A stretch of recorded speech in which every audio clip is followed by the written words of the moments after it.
us this month's program will feature a wonderful topic, and Dr. Walter Greason will be introduced later.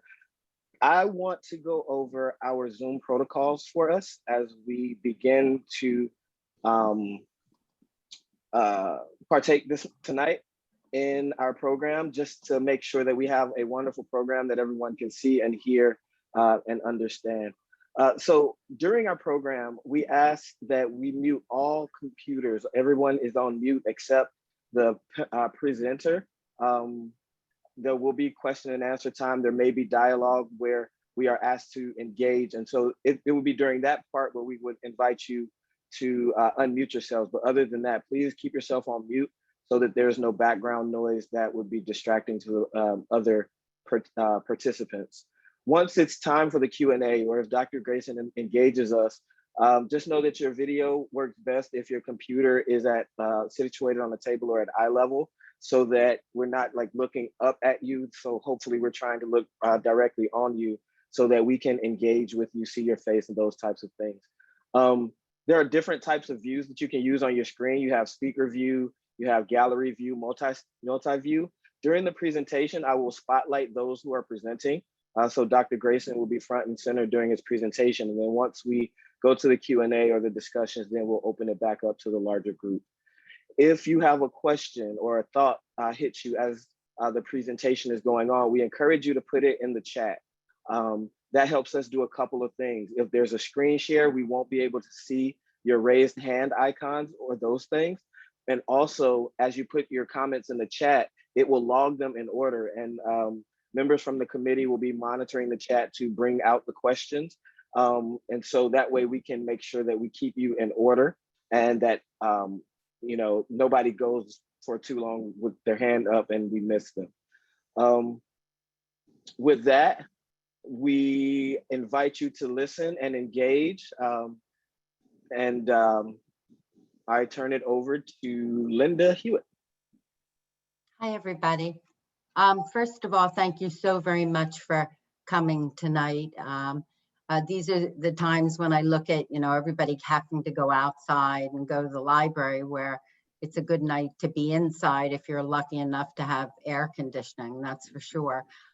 Speaking of our programs being done remotely through the summer, probably we'll continue with remote programming, certainly for Let's Talk About Race, because we normally have quite a large crowd for our programs. And right now we can't have more than 15 people at a time at the library. It's interesting, like we always try to build our numbers and bring as many people together as possible.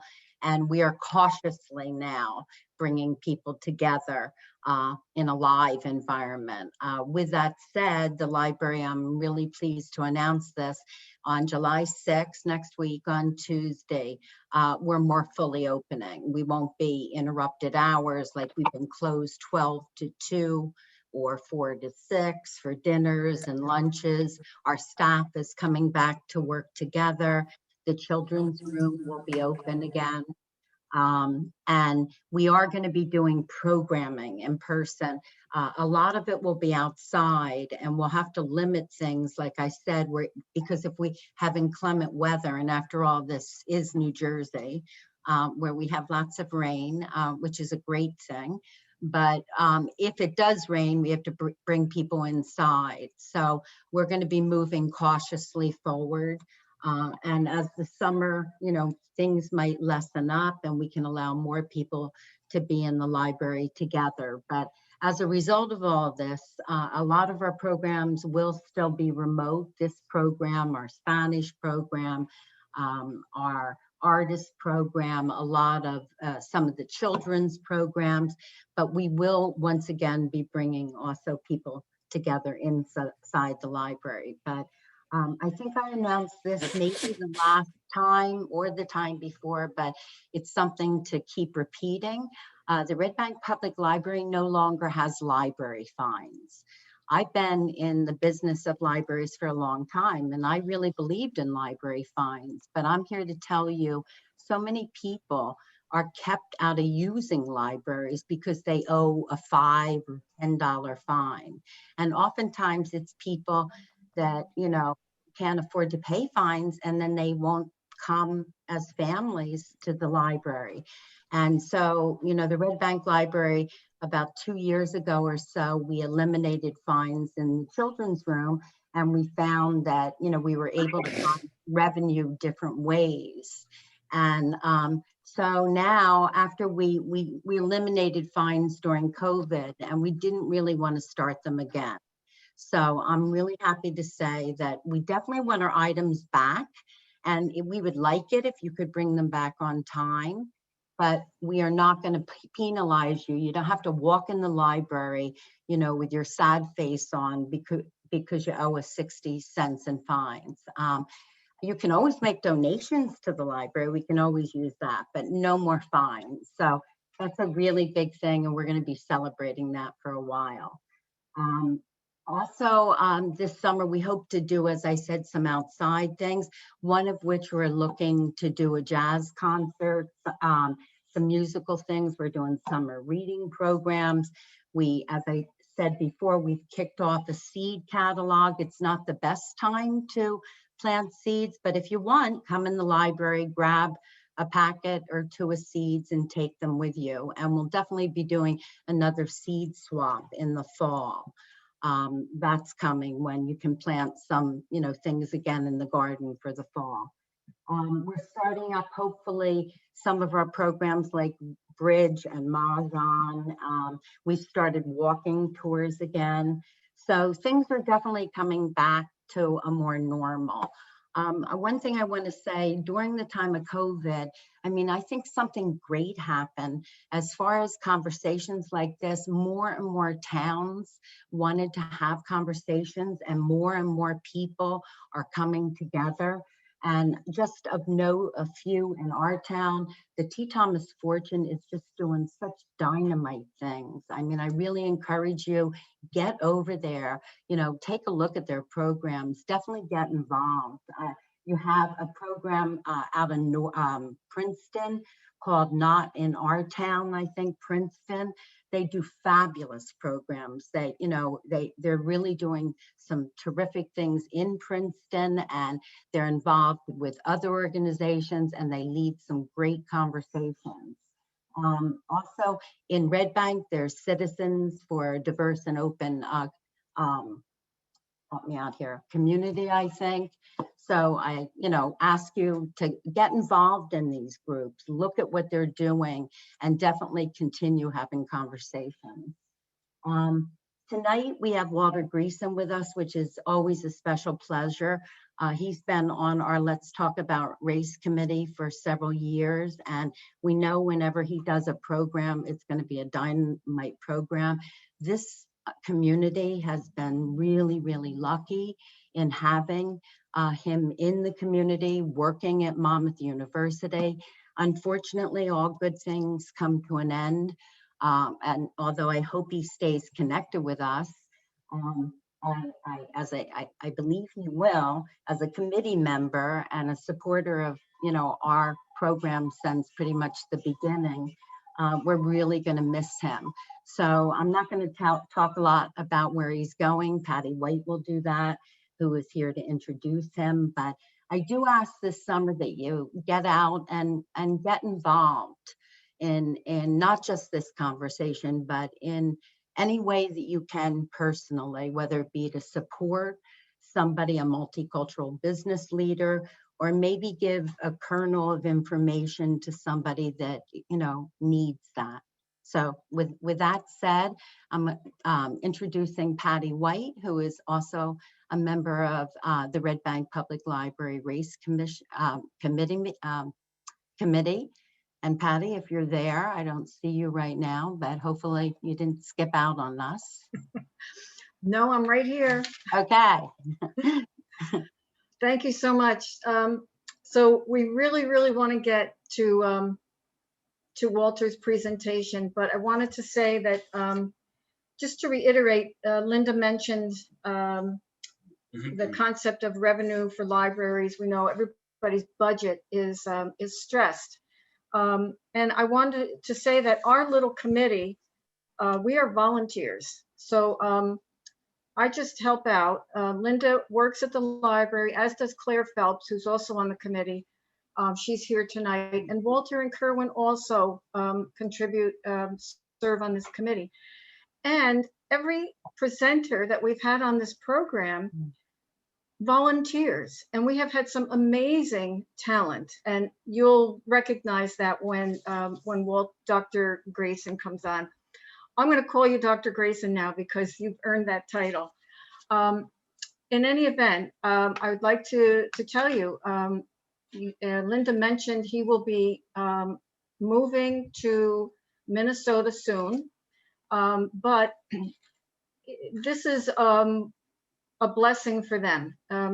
Dr. Greason is actually among the most prominent historians, educators, and urbanists in our country, and he spent the last 30 years speaking to audiences in dozens of states on over 100 college and high school campuses and dozens of academic and professional conferences around the world, around the country, I'm saying, but also he's lectured internationally in the United Kingdom, Canada, and New Zealand. He's even helped train corporate government, entertainment, media, law enforcement, military, and medical industrial professions in the art of dismantling racism in institutions. This institutional racism is one of the most serious challenges we have to tackle. He is also the author of 6 books. His 2 most recent are called Industrial Segregation, and the other one is Cities Imagined, the African Diaspora in Media and History. I'm sure all of these are available if you contact Dr. Greason personally or go on Amazon. The Philadelphia Daily News actually named Dr. Greason one of today's Black history makers because of his influence on these topics all over the country and in the media. Dr. Greason does serve on the board of the T. Thomas Fortune Cultural Center here in Red Bank. He is the past president of the board, and he's also an advisor, or was an advisor, to Building One America, a coalition that designed the American Recovery and Reinvestment Act in 2009. So Dr. Greason is accepting a position at Macalester College in St. Paul, Minnesota, to be a professor and chair of the Department of History. This is one of the best colleges in the country. It's very renowned. And as we all know, its sister city, Minneapolis, has been the heart of an ongoing race conversation after the death of George Floyd last May of 2020. Please welcome Dr. Greason, and you now have the floor. Thank you. Thank you so much, Patty. To everyone here tonight, thank you so much for being a part of this conversation. I can never live up to all these things that folks have written and put up on the web, but I do my best to share the little bits that I know and hopefully answer questions and learn from all of you who may know things that I don't. So this is always a joy for me to be a part of the Let's Talk About Race conversation. And it has set a trend. Not in our town in Princeton, there are probably 36 community either reading or discussion groups that have emerged since Let's Talk About Race. And so this kind of civic engagement and community building is vital, especially as we come through a pandemic. And I'm always just thrilled to do everything I can to support the work. And so a couple things to start off. Yes, I will be moving my home to St. Paul, Minnesota in like 2 weeks. And so it's wild. I don't know if everybody knows that I basically grew up in Red Bank. I was born in Freehold. My family lived in Freehold Borough until I was about 10 or 11. But my mother played the organ and piano for Calvary Baptist Church. And I was at that church 3 nights a week for different choir rehearsals. Sunday afternoons, that was my main place of worship. Red Bank is the heart of a lot of my early life. The families, the connections that I have here are just irreplaceable.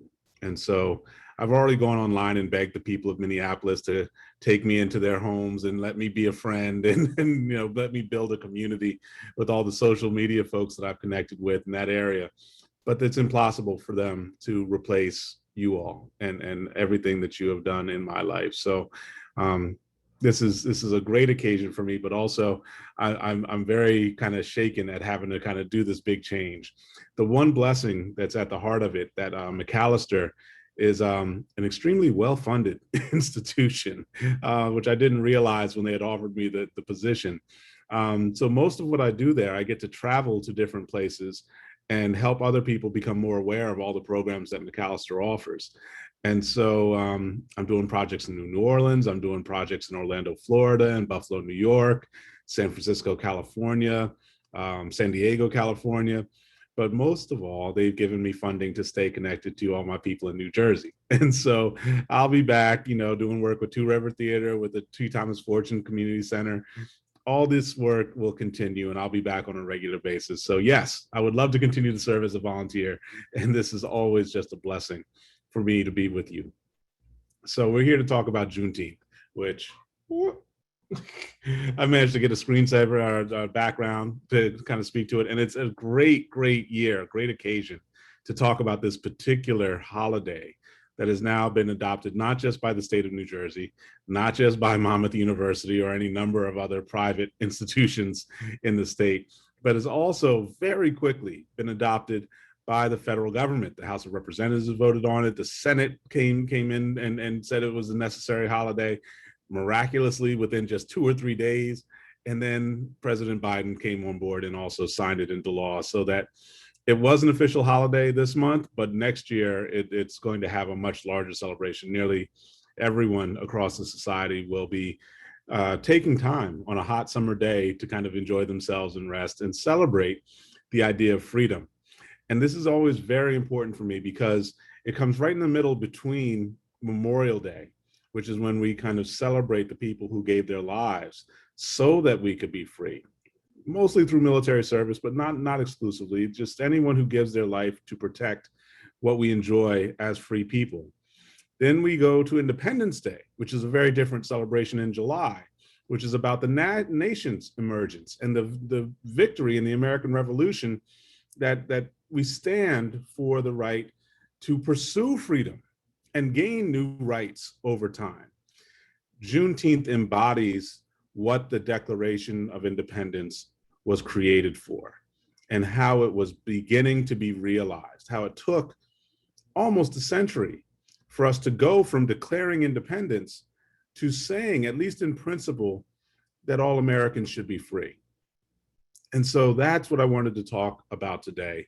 And so the title of the talk is Jubilation, the evolving nature of freedom for African Americans after the Juneteenth celebration. And so many people unfamiliar with Juneteenth before this year have come to learn the story that the Emancipation Proclamation was released in January of 1863, but it took 2 years for that word of the end of slavery to reach Galveston, Texas, where the Army arrived and basically announced, you are in a region that was in rebellion. There is no longer going to be any law to support the enslavement of Africans or African Americans.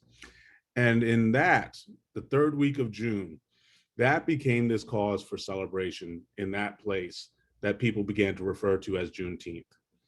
Now, I have to provide context. This is always what the historian does, is explain, where did all this come from? What were the foundations of this really profound moment?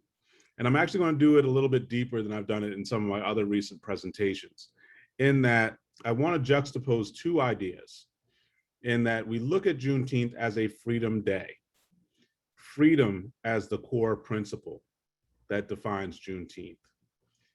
But we have to go back and look very carefully about what freedom meant at different points in time.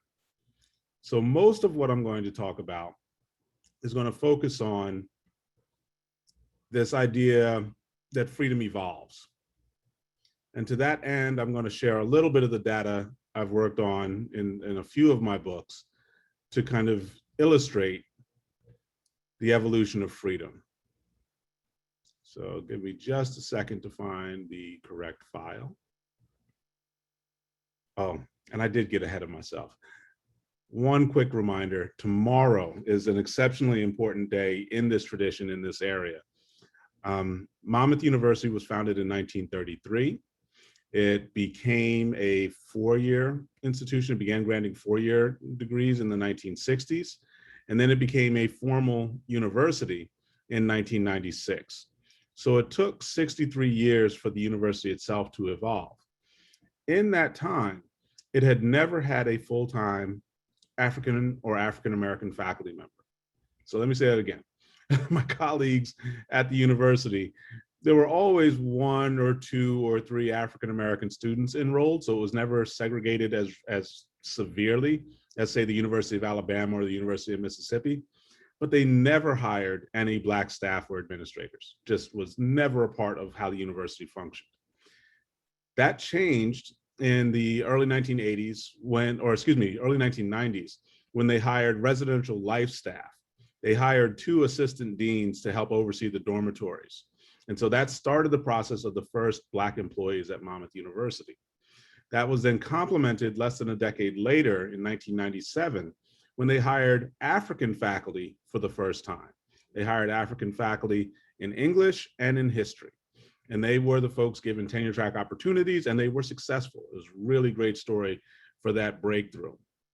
But African Americans, particularly those from places like Asbury Park and Red Bank, Long Branch, and Freehold, had a kind of ongoing oral testimony that Monmouth was not a welcoming place, that this was not a place that supported their work, that wanted to see them succeed as students or as staff.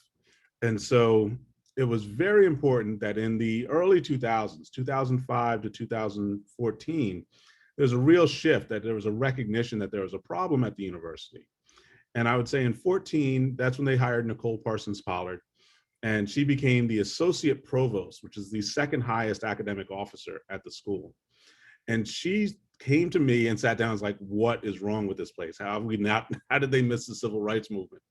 And so we began talking about how to open up the doors to all people on campus. And so that year we began to challenge the idea that Woodrow Wilson should be the central named figure on campus. The board voted to keep the name of Woodrow Wilson on the building at that point in 2015, but we continued to work. We built a monument to Martin Luther King, the first monument to really showcase the story of him coming to campus in 1966 to challenge the segregationist policies then. They had actually thrown his podium into a back corner and kind of forgotten that he ever showed up. But we managed to pull it back together and welcome the new voices to campus. And then ultimately, after the shooting, after the death of the murder of George Floyd, the president said, this is enough. Our new president came to the fore, Patrick Leahy, and said, we cannot have Woodrow Wilson's name on the building anymore. We're going to return it to its original name. We're going to call it the Great Hall. We're going to embrace Dr. King's principles and the challenge that he laid on the table for us. And moreover, we're going to move forward to make this a campus for all people. This is not just going to be about symbolic changes, but about actual strategic, departmental changes to bring more people to the campus. And so that process has been extraordinary over the past year, and it is culminating tomorrow with the creation of a social justice academy through the School of Education at Monmouth University.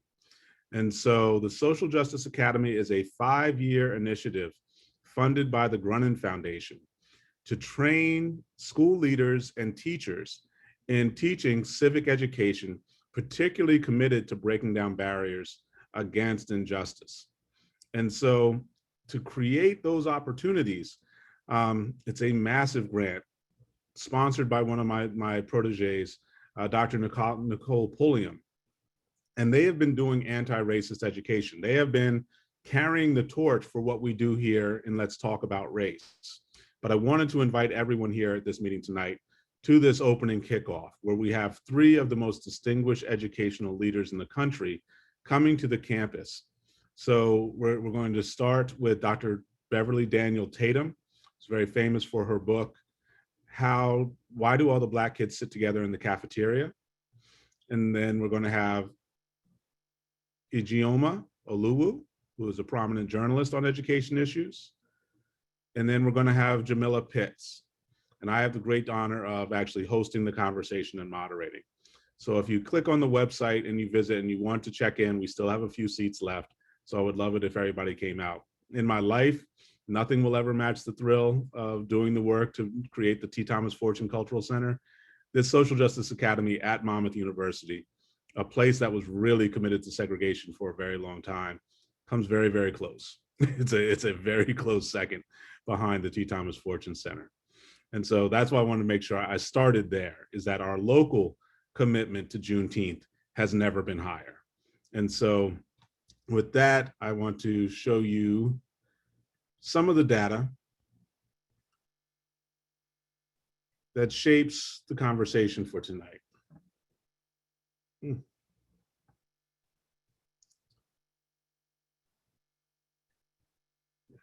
share screen, there we go. Can people see a large blue bar down the middle of the screen? Yes. Right. So this is a top secret website. No one has access to it. This is my design lab that I have at the campus, where all of my experiments and all of my research gets compiled. And so I'm sharing it with you all because you're very special to me, and I'm not going to give it away to very many people. But I wanted to set it as the background for the talk. And so let's see if I can fix that. Yes, a little bit better. The data I will go through in some detail, but I wanted to provide the context first. And so what we see in terms of Juneteenth and this arrival in Galveston, Texas in 1865 is based on this idea of not just freedom, but also unfreedom. And scholars are familiar with the term unfreedom, but most in the public would look at it weird and be like, is that really a word? You just put un in front of freedom. What does that actually mean? And so we're more familiar with the concept of bondage or enslavement, where people are held against their will, forced to labor. In the United States context, their children inherit the status that they will be property. And so that's the dynamic, that's the binary that we're most familiar with when it comes to Juneteenth, is that the celebration is because people who had been held in bondage are now enabled to gain freedom and experience life without the control and the oversight of some other person saying that they are owned, that they are property. And that's what I wanted to walk all of us through tonight to kind of set up the question and answer period, is that there's actually a third category between bondage and enslavement and freedom and liberty, and that's unfreedom. And it's crucial to understand unfreedom in the way that the society evolves, and especially the way that Juneteenth changes the nature of the African-American experience. So if you have freedom on the one side, understand that the American government is founded on the principle of limited government, that essentially states are protected from the abuses of federal authority. That's the core principle of the American Constitution, that Pennsylvania, Virginia, Oregon, wherever you look, they have most of the authority about the way the society will run. The only powers that the federal government has are spelled out within the Constitution, whether it is for the executive branch, the legislative branch, or the judicial branch, very narrowly tailored kinds of applications of federal authority. Essentially, this is a huge piece of what's going on in the Civil War. Can states secede, and is it legal for the federal government to force them back into the Union? Can states literally legally dissolve the federal coalition that had been formed in 1789? Particularly in the case of denying human rights, when they want to maintain their right to human property. Of course, the Union wins the war. And from that point forward, it's settled that the federal government is supreme. The state governments have authorities, but they may not dissolve the federal government. That sense of limited governmental power, that smaller government is better, is the heart of what makes the United States as a free society function. But the problem is, and the problem we've never grappled with explicitly in public, is that for people who are African American, people of African descent, that system of state power over federal authority clearly didn't work, because these states were committed to maintain their bondage. And so it required that the 13th, 14th, and 15th Amendments be adopted so that federal authority became clear, not just to regulate relationships between the states, but to protect individual citizens from state abuse. That's the first real key of understanding the difference between freedom and bondage. If you are a white citizen prior to the Civil War, you feel protected by the fact that states and the federal government have limited powers, that you as an individual have an expansive freedom. You can imagine new freedoms almost daily. The more creative you are, the more ingenious, the more productive you are, the more private sector material rewards will accrue to you, the more property you can gain between 1790 and 1860. For people of African descent, it's exactly the opposite. Without state intervention, either your local state like Michigan or Illinois intervening to protect you from your local municipal government, and certainly in the case of the Civil War, without the federal government to intervene and protect you from abuse by your state, your freedoms are limited. All of your freedoms are regulated. This is a state of unfreedom. It's this third gray area category where it's not the expansive freedom that white citizens enjoy. It's not the strict racial bondage that defines enslavement. But in the middle, so-called free Blacks are actually not free. Every one of their decisions is regulated by either their local government or their state government. They ask permission. It's astonishing to me if you start to look into what unfreedom is, especially after the Civil War. People of African descent could not laugh in public. That if they were starting to feel the urge to laugh, they were directed by law to run into an alley, stick their head into a barrel, and laugh into the barrel. There were literal millions of laughing barrels across the United States because the sight and sound of an African American laughing in public was deemed legally offensive and actionable. At every scale, this level of unfreedom shapes what is going on with Juneteenth in 1865. That from 1790 to 1860, there was legal enslavement, there was legal unfreedom, but for people of African descent, there was very little unlimited freedom in the sense of what white populations enjoyed and what immigrant populations could aspire to.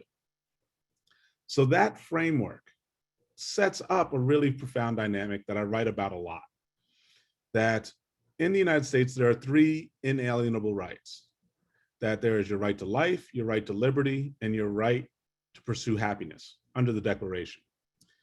In the Fifth Amendment, this right to pursue happiness is converted to your right to property. You have an inalienable right to accumulate property in the United States. Enormously important that the Fifth Amendment says that your property is protected this way. We're still fighting. We just got a Supreme Court decision yesterday that talks about how do we stand up and protect property rights. Property rights, when they're involved with the idea of human property, creates this weird dynamic when we understand people of African descent prior to the Civil War.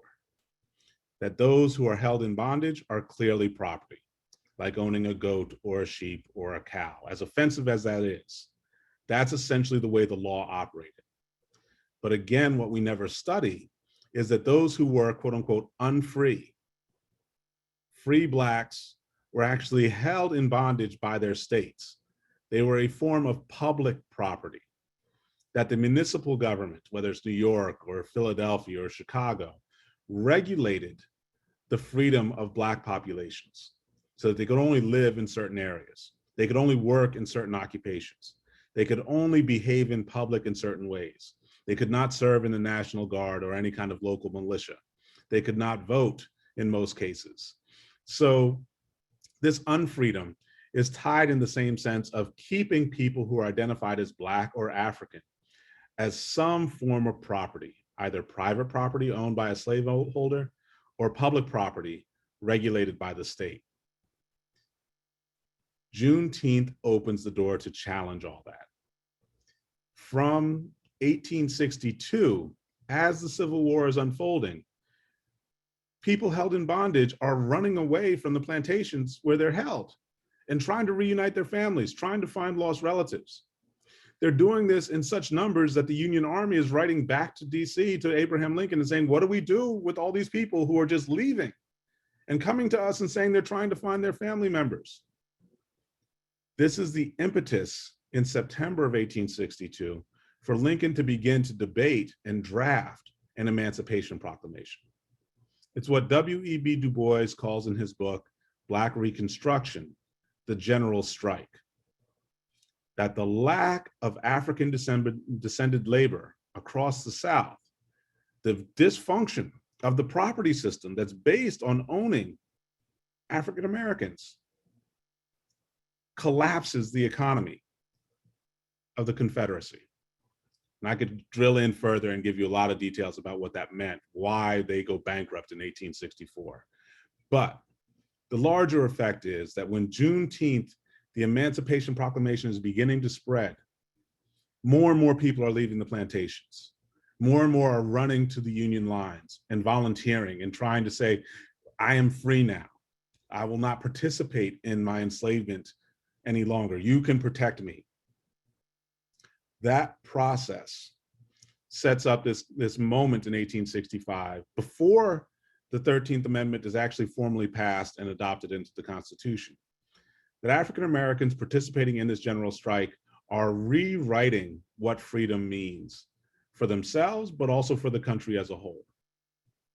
This gets at the core idea of no longer having to grapple with slavery as the extraordinary form of being dehumanized and made into an object to be possessed by someone else. Now there are just degrees of unfreedom and then access to the more unlimited terrain of freedom going forward from 1865 to 1965. And so this always reminds me of a graphic that circulates in a lot of public schools that shows a timeline of red area for when slavery was legal. Then a yellow area that indicates the period of Jim Crow, when there was legal segregation. And then a green area that moves forward from the end of formal legal segregation. And it's always grossly inaccurate because there is no green area. There's no period to this day when people of African descent have all of the unlimited freedoms without state sanction that white Americans have enjoyed since 1790. Never has occurred. And so that attempt in 1965 with the Civil Rights Act, the Civil Rights Act of 64, the Voting Rights Act of 1965, the Fair Housing Act of 1968, they're all federal legislative attempts to end pervasive discrimination that is limiting Blacks to a state of unfreedom. But they're federal laws, and they're fought against viciously to this day to limit their effect, mostly today under the banner of religious freedom. That if it's against my religion to serve someone I don't like, you cannot force me to violate my religion.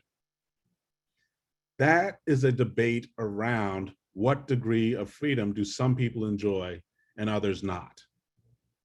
We're still fighting over status of what unfreedom means at the state and federal level, and who does it apply to, and who gets to enjoy the unlimited freedom of their imagination, finding new opportunities whenever they wake up in the morning. That process we still have never been clear about. We've never sat down and said, we're going to limit unfreedom. We're going to make it very small groups of people that we attempt to limit and say they don't have the maximum number of choices. Instead, we limit the number of people who have the large amounts of choices. Before I jump ahead into that, this period of formal segregation in Jim Crow that comes out of Juneteenth, for really the better part of 50 years, from 1870 to 1920, unfreedom is so extreme that it is designed to look very much like enslavement, with literacy tests and grandfather clauses, poll taxes. There are all these strategies to keep people from accessing greater degrees of freedom. And most important is to prevent them from accessing the inalienable right to property. And that's what these asset maps that I've designed really showcase. So they bounce around a little bit. Let's see if I can get this one to hold. This one is about the United States and the way land use has evolved, and then how much the assets accumulate. And it's massive. No country is better than the United States for accumulating assets. But as Dr. King mentions in 1963, there's no worse place to be poor than in the land of the rich.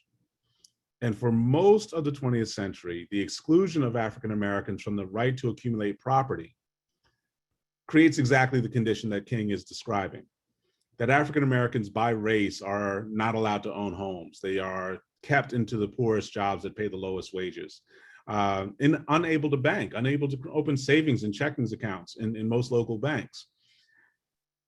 To not have access to wealth in the United States is one of the greatest penalties you could impose on someone. And so that's what a lot of the civil rights movement was built on, was getting rid of that specific form of unfreedom to allow for more access to jobs, better access to education, more ability as a consumer to get access to credit and be able to purchase homes, to purchase cars, to purchase items that then could be used to generate more wealth. All of it a huge fight that was never really fully embraced by the United States. And so that's the work that I've done for back to 1750, is tracking how different countries and different states allow different kinds of asset accumulation. And the irony at the heart of it in the course of talking about Juneteenth is that people of African descent, of course, were held as property. It was nearly impossible to accumulate any real assets before 1870. And even after 1870, up till 1920, it was basically miraculous for African Americans to gain access to land and farms and education and begin to build economic systems within Jim Crow segregation, although they do. You do get some important histories that are now emerging about the success of building Black economies up until 1940. But in any case, they did not grow on the scale that the larger white economy did. You didn't see this kind of growth between 1900 and 2000 for African American economies. This is the national economy's growth. It did not happen on that scale for African Americans. It's very flat. And so what led me to this are these kinds of stories. These are state level asset maps about how much was the value of enslaved property in Virginia at the moment of the Civil War. And so just in Richmond, in today's money, this is 2010 dollars, there's $335 million in slave property. Just an astonishing amount of money. And you go to Richmond today and you can still see it in the way that the streets are paved, in the way that the canals and the railroads had operated, just enormous capital that was available there, all built around the way slavery operated. But as large as these economies were, and they were significantly large based on human bondage, what we see after the Civil War is quite striking. So I don't do Philadelphia here just because Pittsburgh's growth is much larger. But in 1939, so basically 70 years later, it's $123 billion in industrial assets, that the creation of a commercial market, largely based on steel, railroad production, to a certain extent coal, much more money coming through Pittsburgh in 1939. And it's way above the rate of inflation's growth. That when you're talking about 335 million in Richmond 70 years earlier, that even if you adjusted for inflation, that would barely be, $3 or $4 billion. Pittsburgh is much larger, and it didn't really grow until after 1870. So what we are seeing is, for the people who were free, the ability to invest, the ability to innovate, the ability to earn wages, and then have your own self-interest manifest in the way that you participate in the economy, generates enormous growth, enormous wealth. African Americans are not involved in this process. They're systematically excluded from the growth of wealth because they remain unfree, not just at the local level, not just at the state level, but also at the federal level. So Juneteenth allows for the principle of freedom to come into play, but it has no material consequence. It continues to exclude and marginalize people who had already faced enormous barriers over the previous century. This sets up what we talk about today. I want to make sure I get back to the right map. This is the one.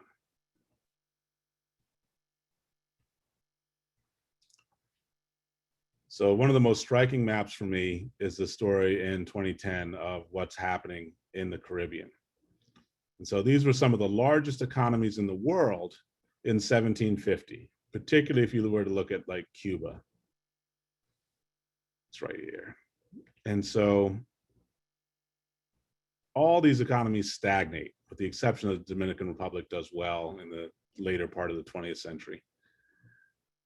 The lack of resources in the Caribbean is directly connected to the enslavement process that we see in the South and to the process of unfreedom that we see in major northern cities across the United States under Jim Crow. Where we talk about redlining in major American cities, on a global scale, Caribbean nations have been redlined and cast out from actually participating in the world economy in any productive way. They're debt-ridden, they're repaying reparations to colonial powers that had built, extractive economies during the 18th century. But Haiti is the single best example.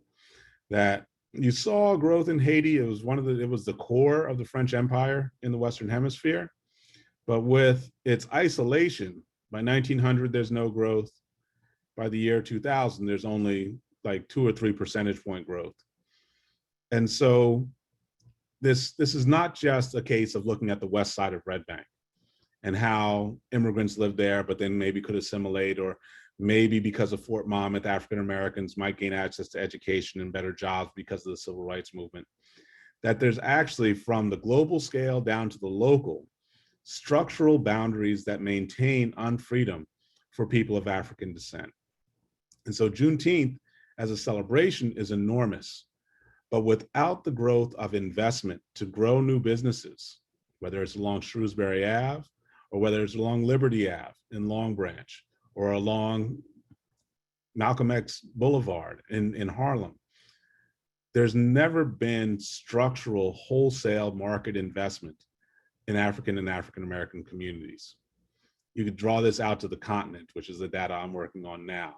Even in Nigeria, where there has been recent both Chinese and European investment on substantial scale, it's still lagging behind by not a decade or two, but by centuries. And so that's the challenge that I wanted to leave on the table for everybody today, is that we're still encountering what we see here. And this is the newest stuff. This isn't even up in my lab yet. The Northeast Slavery Record Index, I'm working with Rick Gefkin, John Jay College, partners in the Monmouth County Historical Association, to create a literal miracle. So I've been writing for about 10 years on the importance of slavery in the North. And so this index gives us a chance to examine that. And it does it by looking at the specific records. You can find every record. There are 239 records of enslavers, 1,717 records of folks who are enslaved in Monmouth County. And then the table breaks down and you can start to figure out where are the people located. Oh, I thought they would let me click over. There we go. So this is how, I'm sorry, I clicked on the wrong line. But you can actually see at what year the record comes from, the name of the person who is the enslaver, and the names of the people who are actually held as slave property, and where you can find the additional record. It's a map just amazingly miraculous process. We're doing this for the entire state, and more than that, we're doing it for Massachusetts and Maine and Connecticut. All these places where people have said slavery didn't function or it had relatively little importance. What we've come to understand through the kinds of graphics I showed you is that slavery isn't really just about cotton or sugar or any kind of agricultural production at all. It's the investment in the bodies of African people. They serve as a form of currency that then secures credit and insurance and allows for greater commercial capital to grow and develop places like Broadway in New York City, becoming the first major commercial artery through Manhattan, like Route 1 as a national highway through New Jersey, connecting New York and Philadelphia, financed in large part through the investment in enslaved Africans as capital. The financial importance of enslavement comes to the front of the debate.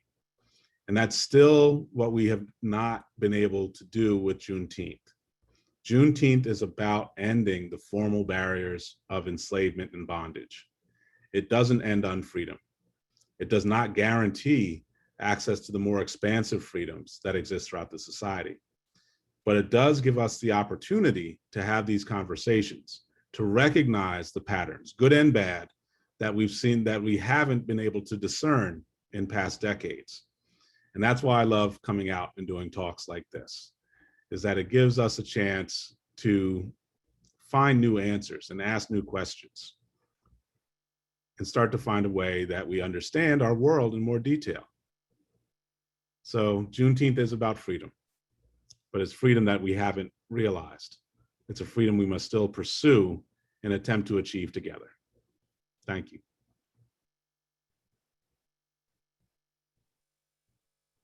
Thank you so much. That was amazing and wonderful. And I am inviting everyone to please put their comments in the chat box. If there's something you want to either personally ask Dr. Greason, or if you have something to add or question. Actually, before we start that, can I ask, regarding the arrival of the Union Army in Galveston, was that to inform the enslaved and the slaveholders of the emancipation and the end of the war, or was it to enforce it? Because was it already known when they arrived there? No, that's the initial word, and it's an amazing piece to talk about how slowly news travels in the 19th century. That in a place like that, it takes months and months, and it was not a primary spot, but it was a spot in rebellion.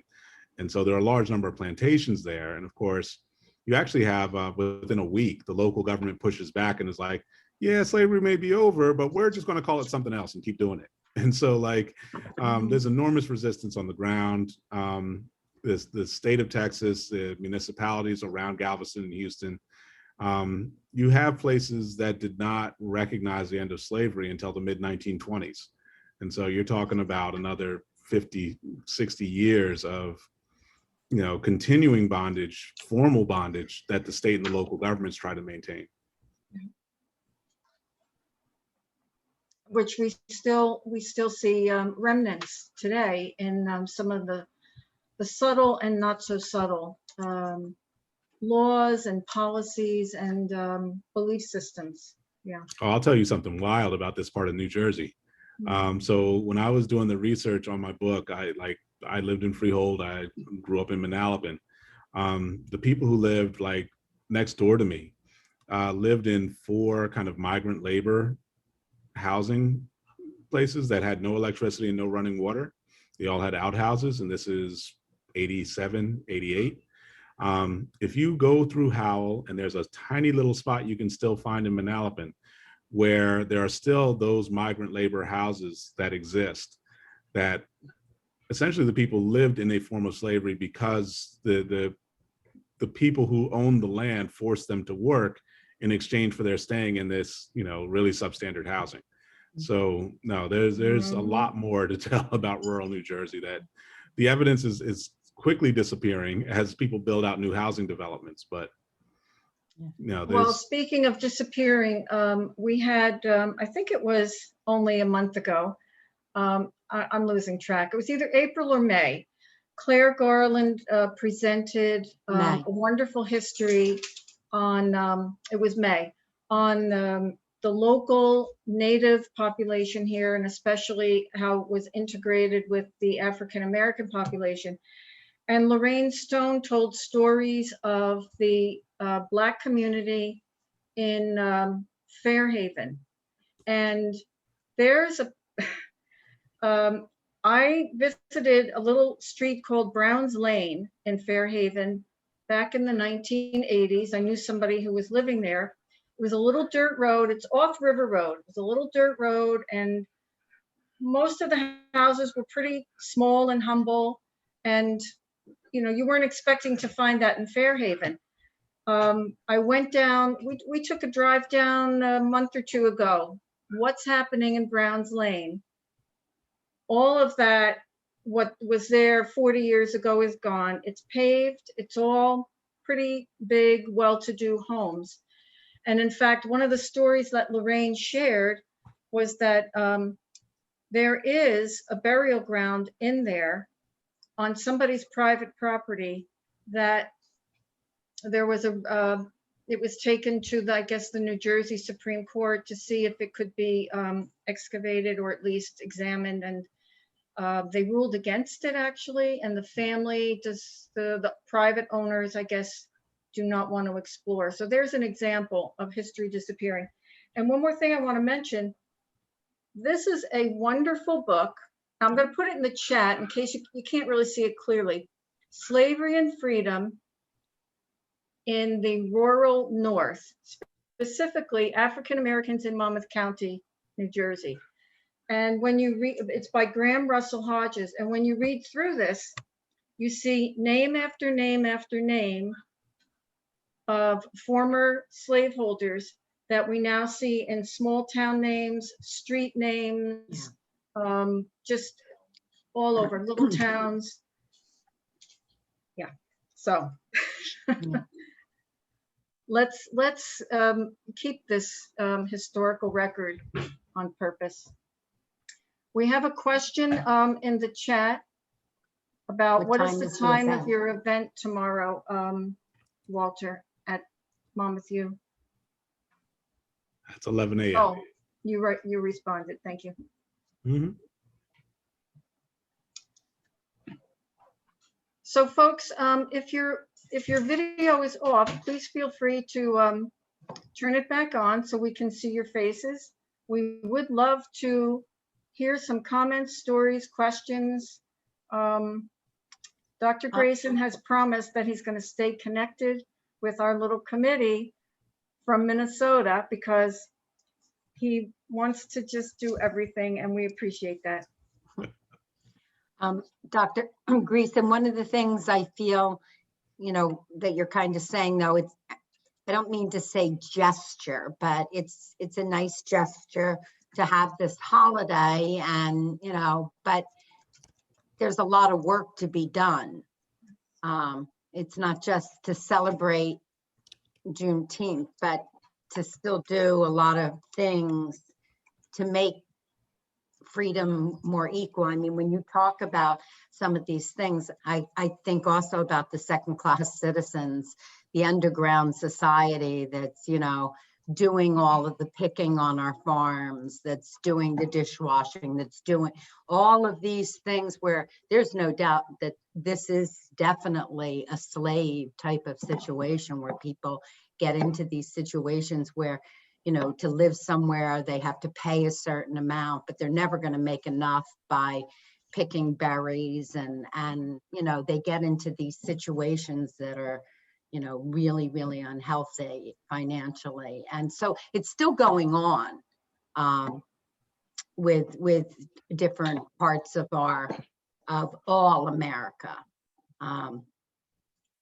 That's one of the biggest challenges. You're absolutely right, that we have a system that's predicated on, oh, we have to extract value from a large number of people so that a increasingly small number of people can be wealthy or middle class. Yeah. And so we can do better than that. And I'm very thankful in the last couple of years that there's been a lot of discovery of ways to actually use municipal resources to alleviate poverty and to maintain human dignity, so that people aren't caught on the margins in the same way and just generation after generation trapped in a situation that's extraordinarily unhealthy, even deadly in a lot of cases. And so that's one of my biggest hopes for the next year, are the kinds of things, and especially it's important to press our political representatives. This year is an election year in New Jersey. We need to press people like Ben Gopal to really step up and adopt new policies here locally. If he intends to be reelected, what does that mean for us in 2022? So challenge our elected officials and the people who are running for office through the fall. That's very important to make sure we see someone speaking to and presenting solutions to the crises we face. So, Dr. Greason, I have a question that I'll ask by way of sort of kind of framing it. Thank you for the way that you set up the history part about the powers enumerated to the federal government versus the states. And so you said Juneteenth allows the concept of freedom to come into play, but you also expertly defined that, hey, we aren't dealing with necessarily an issue of freedom or not, it's certain levels of unfreedom. And so for me, with the speedy passage and adoption of that as a national holiday, what would you say to the thought that that was sort of just, hey, we'll give them this, right?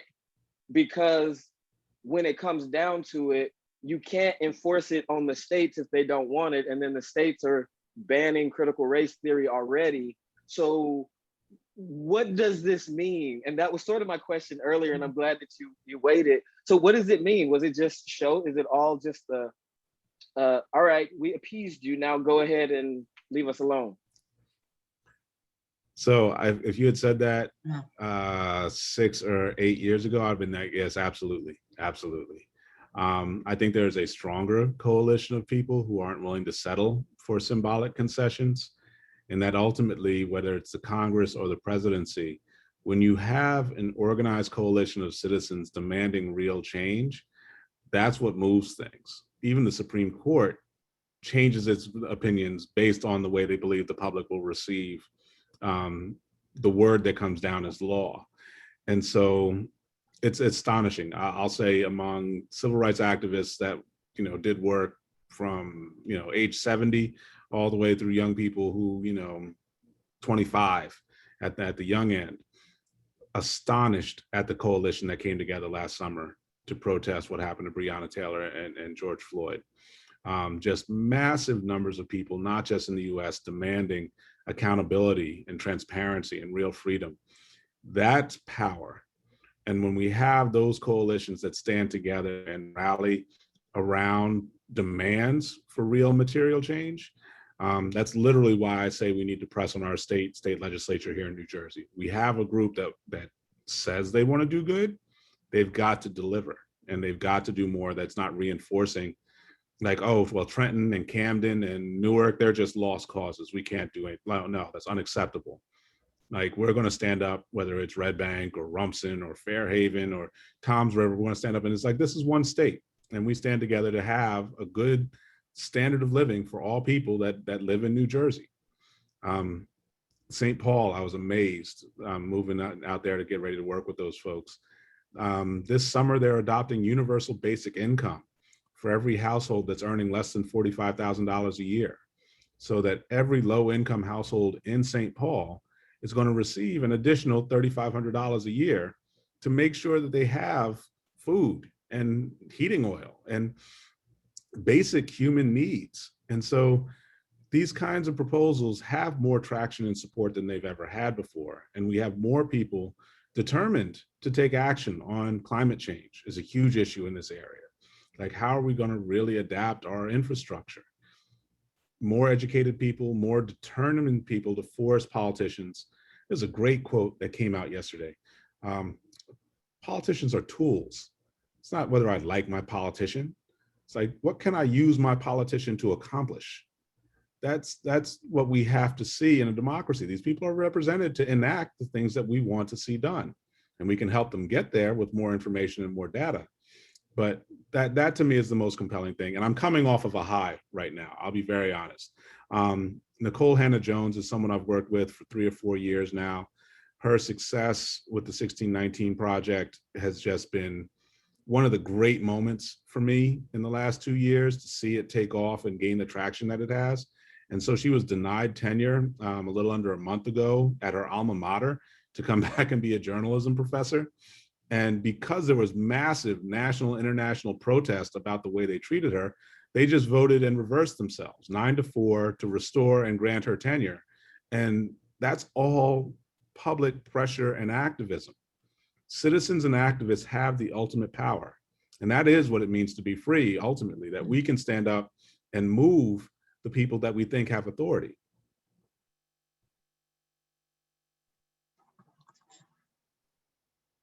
Thank you. Sorry, I just had to plug back in. I saw Regina had a hand up, but. Regina, did you have a comment or a question? Go ahead and unmute yourself if you're there. Thank you, thank you. Well, Walter, I taught at Monmouth from 68 to 86.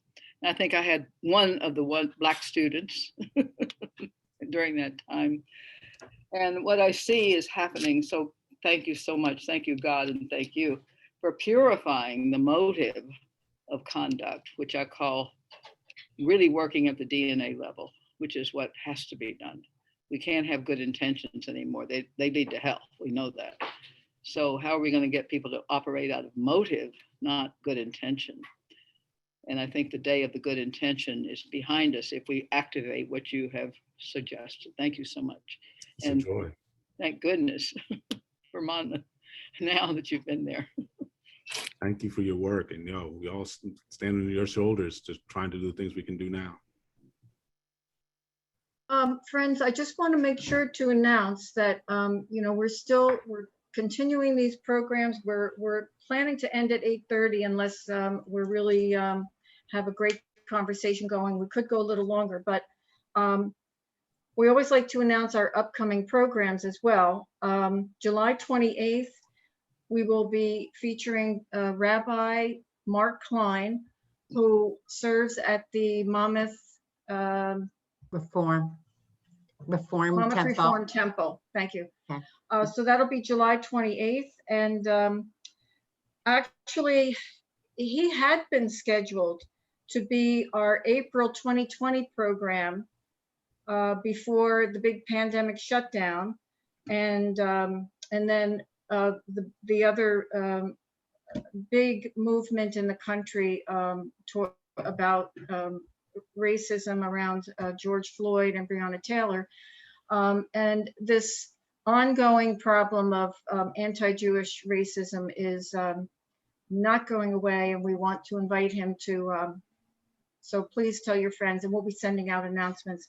And we've also been talking for a really long time about a program on reparations, and we're hoping to do that in August, which would be August 25th, which is the 6th anniversary of the start of this program. I don't know, Dr. Greason, if you have a perspective to share on this topic of reparations, since we have your, in fact, I know you do, so please help us. Can I just say one thing? We have also a program with Dr. Carol Penn, who's with us tonight. Unfortunately, as I said, we have to limit our participants, but I have 15 people that have registered. If you do have an interest, please sign up for it. It's at 1 o'clock on Friday. It will be in person at the library. It's called the Mindful Hour, and it will be a combination of meditation and yoga and Tai Chi and all other good things for your mind. So if you do have an interest, let me know. Okay. Thank you very much. Where do you sign up for it? Online. You can also call the library if you have a problem, just like you signed up for tonight, Lorraine, you would sign up, you go onto the calendar and then you just click Okay. on Friday's date, which is July the 2nd, and Okay. you see the program. But if you have any kind of problem, I'm not there until Friday, but you can call and just tell them you're having a problem registering. Okay. Thank you. Sure. Anybody for Dr. Greason? Forget Montessori has her hand up. Hi, everybody. Trying to take my, how are you? Good, how are you?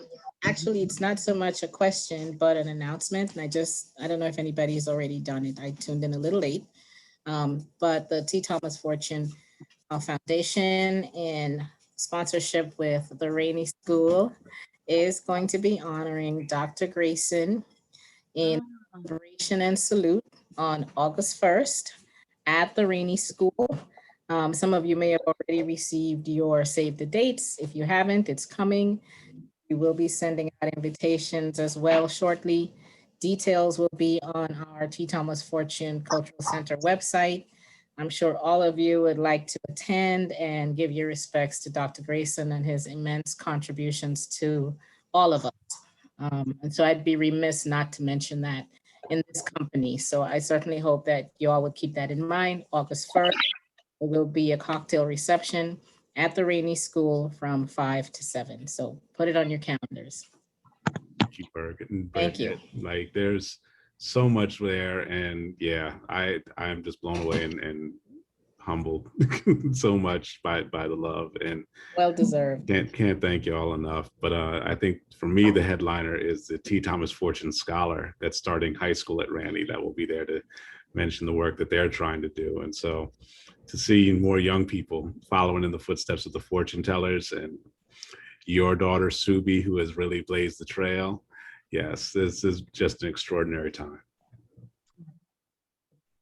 So Dr. Greason, especially in the context of what you just presented, what are your thoughts on reparations and the principles behind it, and as the way Regina phrased her comment, purifying our motives of conduct?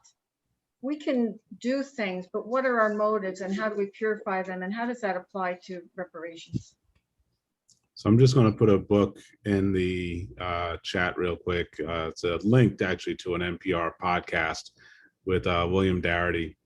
It's an amazing book that came out last year called From Here to Equality. And he spells out in the most detailed terms what reparations mean, particularly a federal reparations program. And it's my great honor that he asked me to write a chapter on housing and reparations. That'll be out later this year. And so for me, he and I disagree. He is committed to a federal reparations agenda, and I don't blame him. What we've seen done for Japanese Americans with internment, what we've seen done with Jewish immigrants and Jewish Americans related to the Holocaust, there are structures that are established for how reparations can be done within the American legal system. He is uniformly, totally committed to a federal campaign. And I understand, because it's going to take that kind of united effort to get to that place. But he's highly critical of local and private reparations initiatives. So in Wilmington, North Carolina, there was a massive race riot in 1898 that destroyed an African-American community. There have been truth and reconciliation commissions. There have been reparations initiatives. East St. Louis has done things similar. Georgetown University has undertaken a reparations initiative. And I feel like all these things are cumulative, that the more people move in those directions and take them on, whether it's local, whether it's state, whether it's private, it moves and builds reception and energy for a federal campaign. And actually, I go further than him. I also want an international campaign. I believe the United Nations can coordinate a global reparations initiative that speaks to the Caribbean and Latin America and what has happened on the coastal cities of Africa through colonialism. I think there's a much broader terrain of reparations that we're not really exploring, focusing on the American South. And so I believe in what Dr. Darity goes after. My respect and admiration for him is tremendous. I owe him an enormous personal debt, but I do feel like as an activist that there's much more we can do. And it underestimates the kind of monstrosity of the crimes. To just say, oh, this is just the responsibility of the federal government. It's like, yeah, no. It was a lot more than just the federal government involved in this. And so that's the debate that I have with him around reparations. But his work is so much better than where we were maybe 20 years ago when Trans-Africa was coming out of the successful effort to free South Africa and calling for reparations. But it was just estimates off the top of the head where they were just like guessing what might be necessary. And he actually goes through with evidence and documents what kinds of initiatives are necessary to really meet what he has documented as the racial wealth gap and to make things equitable going forward. So he does a ton of work online. I can link everybody to, he just put up a thread of data, I think yesterday or the day before, talking about how local governments don't have the budgets to do reparations. And so he and I jousted a little bit on that, but like just having the conversation based on evidence, based on facts and analysis is something that's never happened before. And it's actually being taken as seriously within the halls of Congress. The House is taking it seriously. The debate within the Senate, there's, I think, maybe 25 senators who are willing to co-sponsor. So, I mean, we've never been at a place where the debate can really move forward as policy, but we're not at the place where it's going to happen. You know, we're still probably looking a decade or two or more to really move that needle. But I'll say this, let me say this very specifically. Reparations doesn't decrease the wealth of white Americans or all non-Black Americans. Actually, investing in African America will have a massive return on investment. That as we invest in the people who have been kind of diminished or destroyed by the lack of access to capital, you're going to receive a return that lifts the performance of everyone else around them. And we've seen this in case after case of real kind of smaller scale reparations investments, that it creates an economic boom. And so when people stop fearing that it's going to be like, oh, well, why would we do that? And it takes away, it's like, no, we're holding ourselves back by continuing structures of discrimination. And so that's my main point of argument at this point, is that this is a way we raise the wealth for not just everybody in the United States, but around the world. Thank you.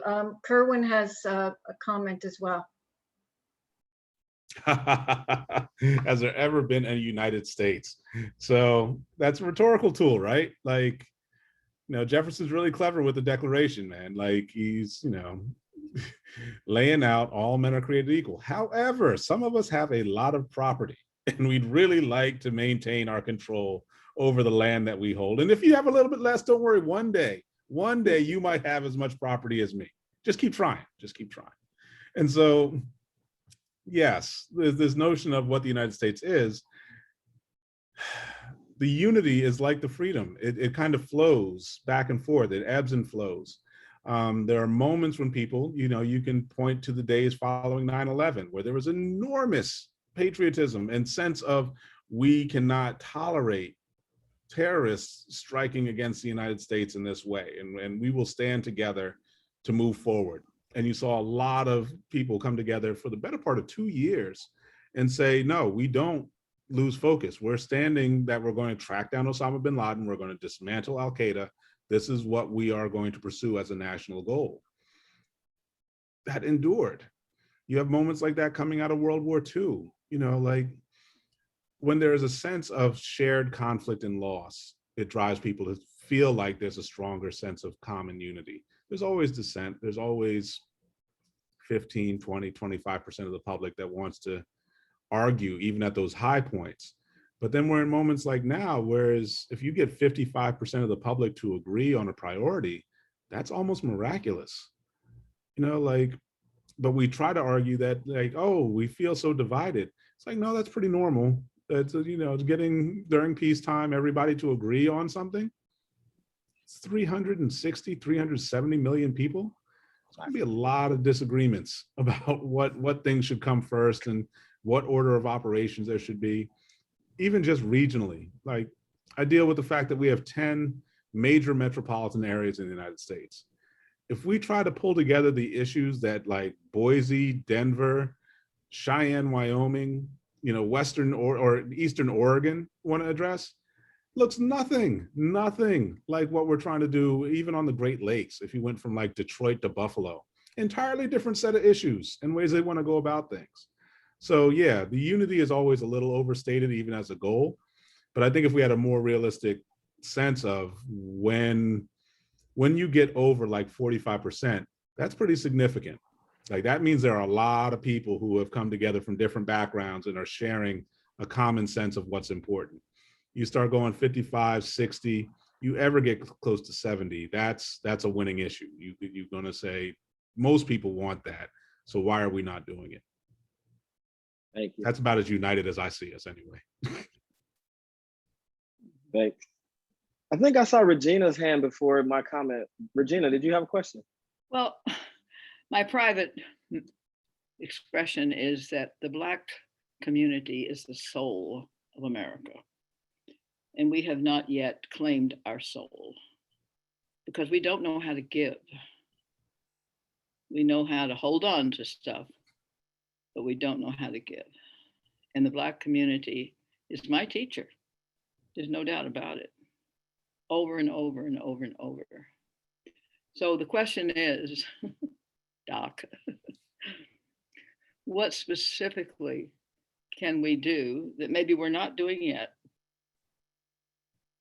Very specific, because it just takes that one specific thing to rally the beginning of the movement that can get us from the purity of our motives, to get us to the purification of our motives and away from, oh, good intentions, because good intentions look good in the headlines and they look good at the, you know, the cocktail party. That doesn't do any work. There's no work there. You closed on the note where I was going to go take the answers, the notion of work.